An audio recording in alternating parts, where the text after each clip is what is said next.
নহয় মুঠতে আমি আলোচনা কৰি আছোঁ আমি এতিয়া অপেন কৰিব নোৱাৰে ফাইনাল সময় আছে এই সময়ত আমি চাউৰেগা হওক ধীৰেন বড়ো হওক বা যিকোনো আমি এনাউন্স কৰিবলৈ সময় হোৱা নাই সময় আহি আছে আমি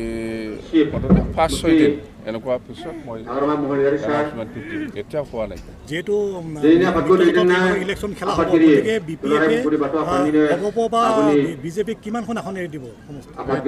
সেইটো চিন্তা কৰিবৰ কাৰণে বা আলোচনা কৰিবৰ কাৰণে ৰঞ্জিত দাস ডাঙৰীয়া আছে বিশ্বজিৎ দৈমাৰী আছে আৰু ৰিহন দৈমাৰী তিনিজনকে দায়িত্ব দিছে যে আগন্তুক বিটিচি নিৰ্বাচনত এলায়েন্সত খেলিব না ফ্ৰীলি আমি খেলিম এই বিষয় লৈ আলোচনা কৰিবৰ কাৰণে এই আমাৰ বিশ্বজিৎ ৰিহন দৈমাৰী আৰু ৰঞ্জিত দাস ডাঙৰীয়াক দায়িত্ব দিয়া হৈছে মুঠতে এসপ্তাহৰ ভিতৰত সেইটো আমি ৰিজাল্ট পাম প্ৰমোদ বড়োৰো কাম নাই এইটোতো বেপাৰী মই কৈছিলোঁ বড়ো ভাষাতে কি ক'ব লাগে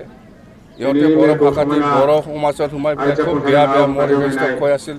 বড়ো জাতিক আজি বিদ্ৰোহ কৰি পেলাই গ'ল সি আগত কৈছিলে মই পলিটিক্স নকৰিম পলিটিক্সৰ কাৰণে আন্দোলন কৰা নাই এইবিলাক কৈছিলে সি নিজে এতিয়া পলিটিকেল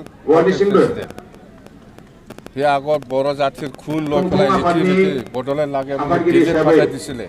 এইবিলাক কাহিনী আমি পাহৰি নাযাওঁ আৰু বড়ো জাতিয়ে প্ৰমোদ বড়োক টেণ্ডাৰ দিয়া নাই প্ৰমোদ বড়োই ইচ্ছা কৰি কিবা বড়ো জাতিয়ে সেইটো লাগিব আমি থাকাত